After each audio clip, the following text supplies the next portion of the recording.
Don't be bummed that the Nintendo Switch Online retro releases seem to be taking off the rest of the year, because QuByte Classics is here to pick up the slack. That's right, our friends over at QuByte are back with two new classic game releases: Tinhead and the Samurai Collection, which features both First Samurai and Second Samurai. Look, that's exciting news, but are any of these games actually worth playing in 2022?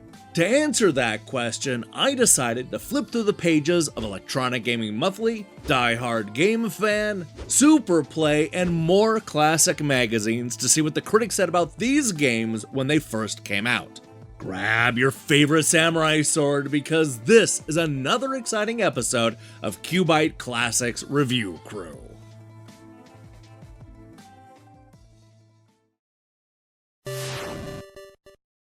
Tinhead is a reminder that, yes, every video game publisher in the 1990s needed their own platforming hero. This metal man comes to us from Microprose UK, giving fans a wonderfully animated character who can equip a jetpack, propeller, wheel, and more power-ups in order to defeat the evil intergalactic goblin Grim Squidge. Now, Tinhead and his overly complicated stage designs have been brought to modern consoles thanks to QuByte Classics. But the question remains, is this game any good? Let me tell you, the critics were all over the place with this one. Over at Electronic Gaming Monthly, Tinhead was featured in Major Mike's Game Roundup section, where the 5 critics gave it nothing but 6s and 7s. Great graphics are the highlight of this card. The stages are a little hard, but the bosses are dynamic and practically take up the entire screen. The standard attack is a bit weak, but the power-ups compensate. It all averages out to a so-so 6.4 out of 10. On the flip side, we saw a die-hard game fan who loved Tinhead. The Inquirer gave it a 94% and called it a brilliant 16-bit action game that features some really great play mechanics. He argued that even though the game only has 4 levels, it's still one of the biggest games I have ever played. Overall, this is a great effort from a company that just keeps getting better. Skid also liked the game, giving it an 89% and concluding that action platform gamers should welcome Tinhead with open arms. The character is extremely likable, and the graphics are some of the best 16-bit gaming has to offer. The music and control are also excellent. Tinhead is another must-have for action platform fans. There's a noticeable divide between the critics here, which means that this might be a good time to check the game out for yourself and see who was right about Tinhead.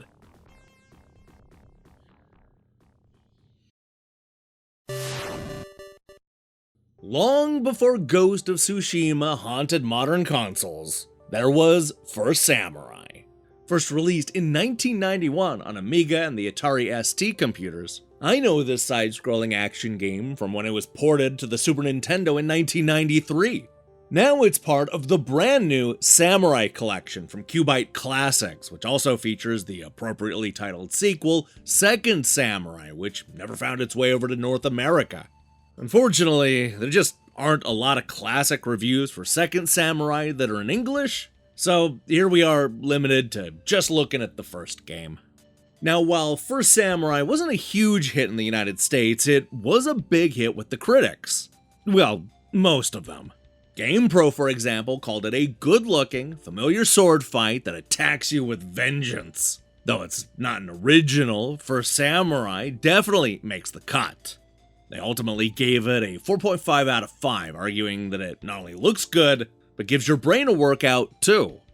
You also saw similar scores over in the UK, with magazines like Superplay giving it an 80%, and Computer and Video Games going even higher with a score of 87%. Right in between those two sits SNES for us, which gave the game an 85% and said that it's refreshing to see an original game like First Samurai, fusing elements from platform, beat-em-ups, arcade, and adventure games. Its combination of game styles and smooth, responsive control make it a joy to play.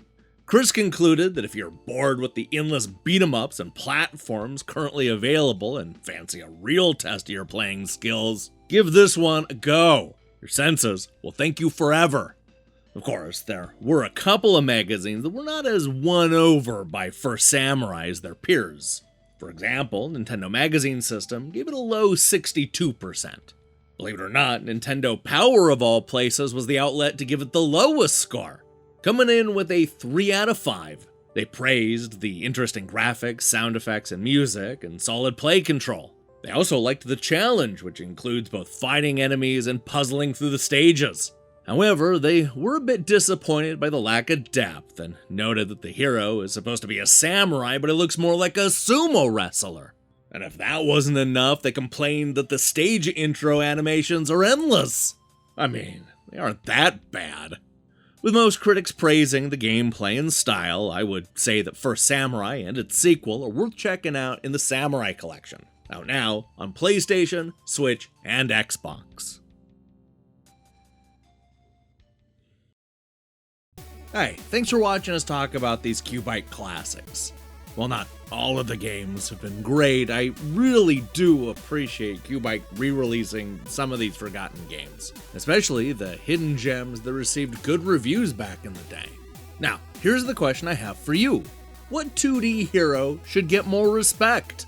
Tinhead has been all but forgotten these days, a fate all too common with classic heroes. Who deserves to be remembered more fondly? Let me see your picks in the comments below. In other news, we'll be back later this week with the next episode of Next Generation's 5-star reviews, so you'll want to tune in for that. In the meantime, I strongly recommend you click that subscribe button and support what we're doing here. Until then,